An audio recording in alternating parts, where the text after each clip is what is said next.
On m'appelait la fille du silence. Je parlais peu ou peut-être pas assez fort pour qu'on m'entende. Chaque mot que je voulais dire restait coincé quelque part, entre la gorge et le cœur.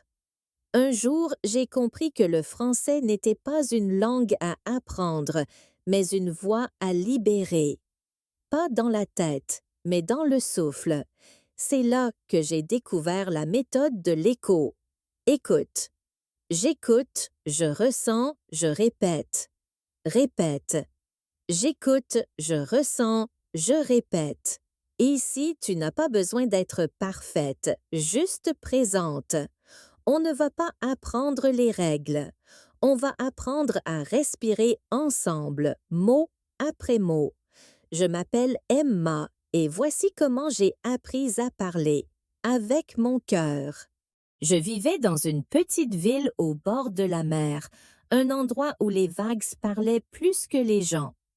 Chaque matin, j'allais à pied jusqu'à l'école, les écouteurs dans les oreilles, le regard perdu dans la brume. Les autres riaient, discutaient, s'appelaient par leur prénom. Moi, je marchais à côté, invisible. J'aimais le français depuis toujours, sa musique, sa douceur. Mais dès que je devais parler, tout se bloquait. Ma voix tremblait, mes mains aussi. Le professeur me disait « Emma, tu dois oser ». Et moi, je souriais sans répondre, parce que oser me faisait peur plus que n'importe quel mot. À la maison, ma mère pensait que j'étais simplement timide. Elle me disait « Tu grandiras, ma fille, le monde t'écoutera ». Mais au fond, je savais, ce n'était pas que la timidité. C'était un mur entre moi et les autres, un mur fait de doute, de honte, de silence. Un soir, en rangeant mes affaires, j'ai trouvé un vieux carnet. Sur la première page, j'avais écrit « Je veux parler un jour sans trembler ». Je me suis relu longtemps et j'ai murmuré presque sans voix. « Écoute, je veux parler sans trembler. » Répète. « Je veux parler sans trembler. » Ce jour-là, je ne le savais pas encore, mais cette phrase allait changer toute ma vie. C'était un jeudi de pluie. La cour de l'école brillait comme un miroir et le vent faisait claquer les fenêtres. Le professeur entra, le manteau trempé, un sourire aux lèvres. « Demain, concours de lecture à voix haute, volontaire. » Personne ne répondit. Puis, il leva les yeux vers moi. « Emma, tu pourrais essayer, non? Tu lis très bien, le sang m'a quitté le visage. » J'ai voulu dire « non », mais aucun son n'est sorti. Les autres élèves me regardaient, certains amusés, d'autres curieux, et il lui a simplement noté mon nom sur la liste. Ce soir-là, je n'ai presque pas parlé à table. Ma mère, surprise, m'a demandé « Quelque chose ne va pas? » J'ai hoché la tête, incapable d'expliquer que le lendemain, tout le monde allait m'entendre ou me voir échouer. Dans ma chambre, j'ai pris le texte du concours. C'était un extrait de Le Petit Prince. Je l'ai lu à voix basse. Les mots tremblaient comme si même le papier avait peur avec moi. Écoute, ce n'est qu'avec le cœur qu'on voit bien.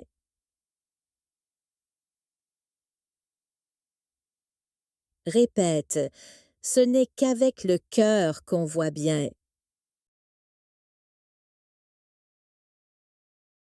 Je l'ai répété des dizaines de fois, mais chaque fois ma voix se cassait.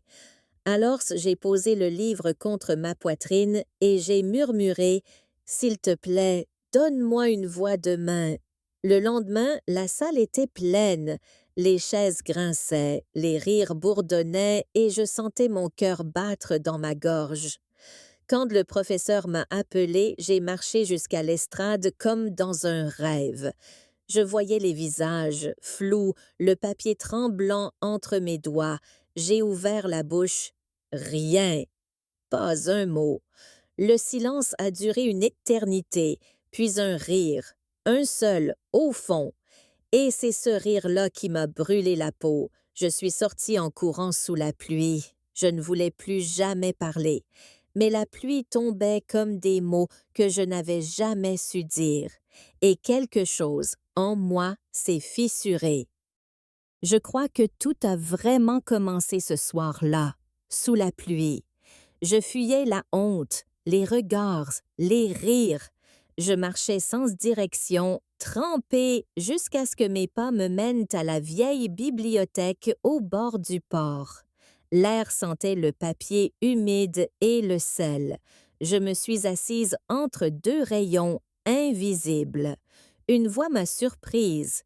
« Tu te caches du monde ou de toi-même? » C'était une femme aux cheveux argentés, un foulard violet autour du cou. Elle s'appelait Marguerite. Sa voix était calme, mais ses yeux voyaient tout. Je n'ai rien dit. Alors elle a sorti un petit carnet de son sac. « Tiens, écris ce que tu ne peux pas dire. » J'ai hésité, puis j'ai écrit « Je n'ai pas de voix. » Elle a souri doucement. « Alors, on va la retrouver ensemble. » Depuis ce jour, je revenais chaque après-midi après les cours. Marguerite ne m'apprenait pas comme les professeurs. Elle ne parlait pas de conjugaison ni de grammaire. Elle disait « Le français n'est pas une règle, c'est un rythme. Respire, écoute, répète, écoute. » Je respire, j'écoute, je répète, répète.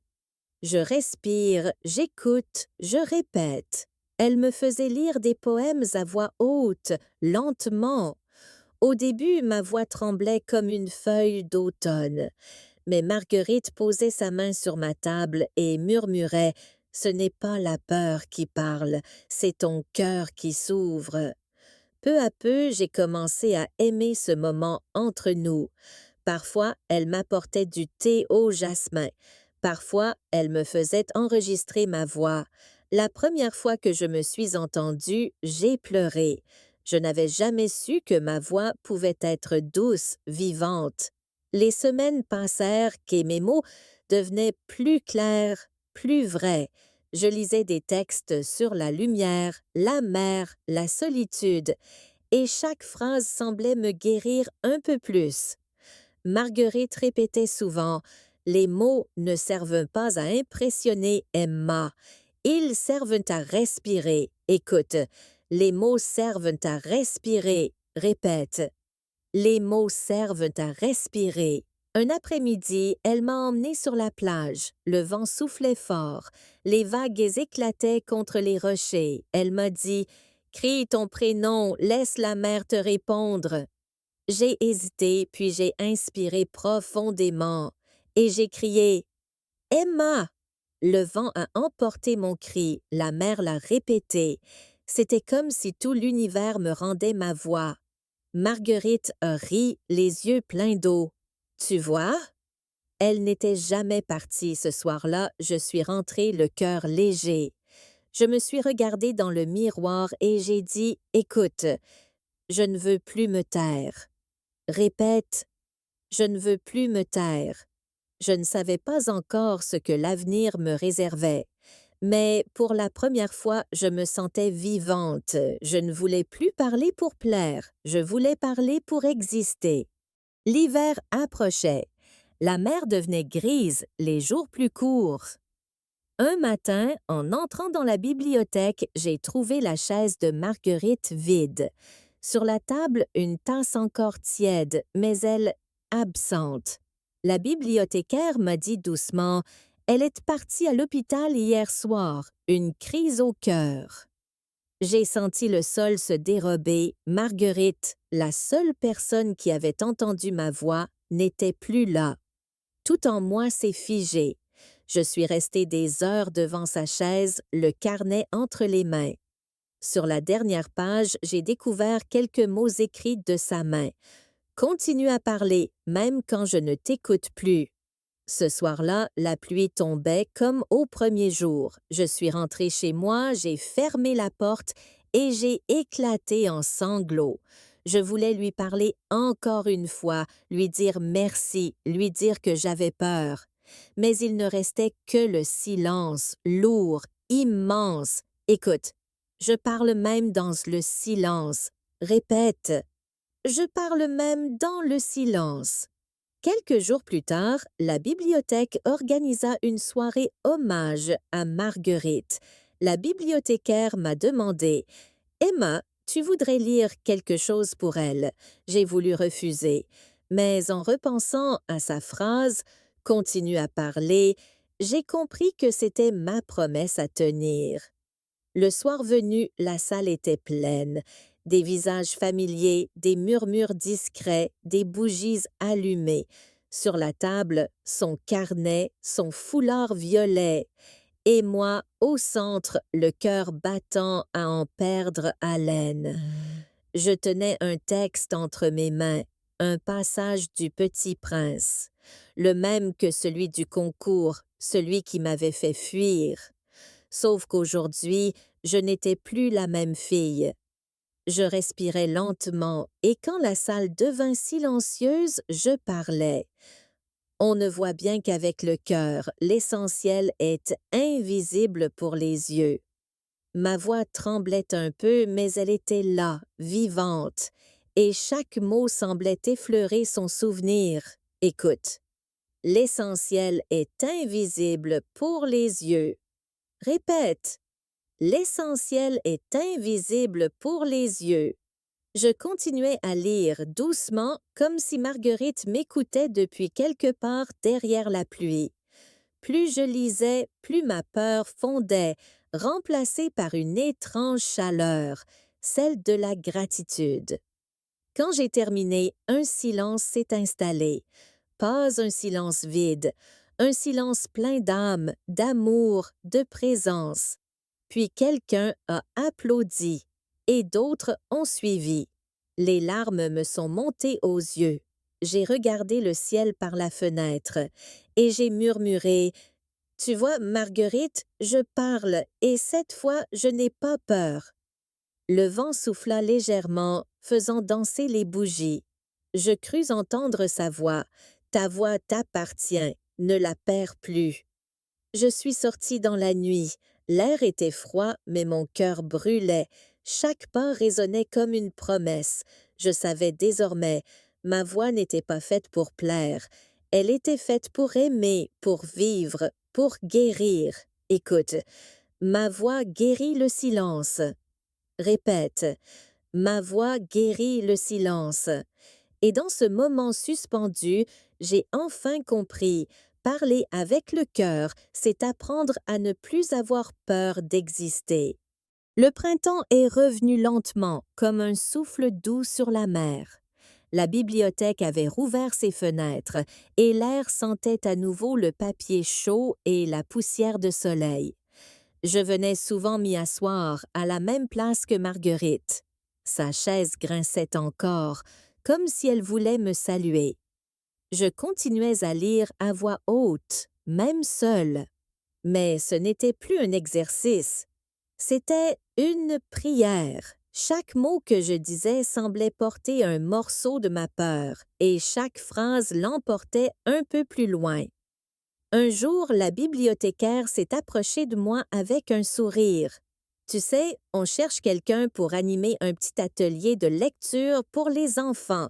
Tu devrais essayer, j'ai d'abord ri. Moi, enseigner la parole, mais elle a insisté. Tu as cette douceur, celle qui donne confiance. Alors j'ai accepté. Le samedi suivant, une dizaine d'enfants m'attendaient assis en cercle. Ils chuchotaient, riaient, certains trop timides pour lire. Et dans leurs yeux, j'ai reconnu ce que j'étais autrefois. Je me suis assise avec eux. J'ai ouvert un livre et dit doucement: Ici, on n'apprend pas à bien parler. On apprend à parler avec le cœur. Écoute, parle avec ton cœur. Répète, parle avec ton cœur. Les enfants ont répété, leur voix tremblante mais sincère.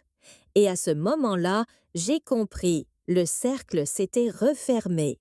Marguerite m'avait donné une voix et maintenant c'était à moi de la transmettre. Après la séance, je suis sortie sur la plage. Le vent portait le parfum du sel et des fleurs neuves. Je fermais les yeux. Dans le murmure des vagues, j'entendis son rire, léger, lointain. Je posai ma main sur mon cœur et murmurai « Écoute, merci Marguerite. » Répète « Merci Marguerite. » Puis j'ai souri. Je n'étais plus la fille du silence. J'étais une voix simple, fragile, mais vraie. Une voix qui avait appris que la langue n'est pas faite pour impressionner, mais pour relier les âmes. Le soleil se couchait sur l'eau, je regardais l'horizon et murmurais pour moi-même. Tant qu'il y aura des mots, je ne serai plus seule. Et la mer, comme toujours, me répondit. Je repense souvent à la fille que j'étais, celle qui tremblait, qui se taisait, qui croyait que sa voix ne valait rien. Aujourd'hui, quand je parle en français, je n'entends plus la peur, j'entends le chemin. Apprendre une langue, ce n'est pas retenir des règles, c'est se retrouver soi-même, mot après mot, souffle après souffle. Chaque phrase que tu répètes, chaque erreur que tu fais est une marche vers ta propre voie. Écoute, je n'apprends pas le français, je le vis. Répète. Je n'apprends pas le français, je le vis. Je m'appelle Emma et cette histoire, c'est la mienne, mais peut-être qu'un peu d'elle est aussi en toi. Dans ce silence que tu veux briser, dans cette peur que tu veux transformer en lumière. Alors n'aie plus peur, répète avec moi, respire, parce qu'à chaque mot, tu t'approches un peu plus de la liberté. Écoute. Ma voix est mon courage. Répète. Ma voix est mon courage. Et toi, dis-moi, quelle phrase as-tu besoin de dire là, maintenant, avec ton cœur, pas avec ta tête? Abonne-toi et on apprendra ensemble à ressentir, à rêver, à learn French autrement, avec des émotions vraies, avec la vie, avec l'âme. Parce qu'au fond, parler français, c'est apprendre à se comprendre.